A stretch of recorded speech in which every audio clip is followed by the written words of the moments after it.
Pengumuman Hala Tuju Politik Yang Berhormat Rafizi Ramli dan Yang Berhormat Nik Nazmi Ning Ahmad di PJ Performing Arts Wan Utama. I'm quite excited to see what Iksan announcement is going to be.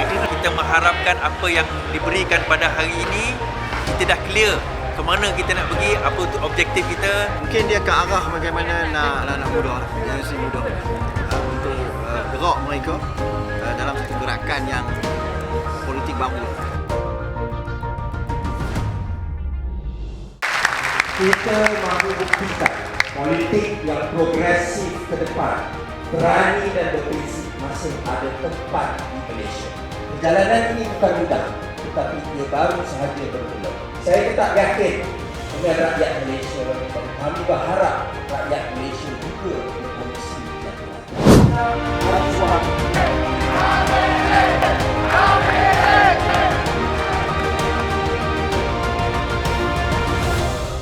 orang yang sudah mendapat manfaat dari masyarakat dan kebaikan orang lain, kita ada hutang dalam masyarakat. Dalam Islam, hutang itu dia sudah menjadi satu fardu kifayah kepada kita untuk lakukan benda yang kita buat sekarang. Kita sama-sama berikan dunia kepada kita.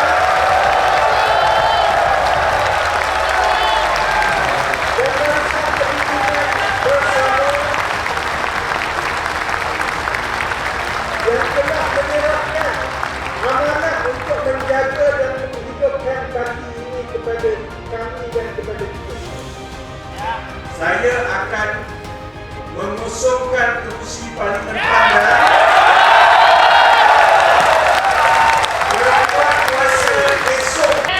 Saya Nazmi Ning Ahmad dengan ini umumkan saya akan keluar dari PKR.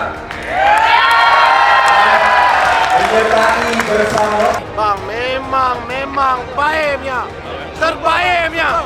At least something new kan dalam negara kita ni dan satu direction yang baru. Cuma kita yang tak pasti tu ke mana?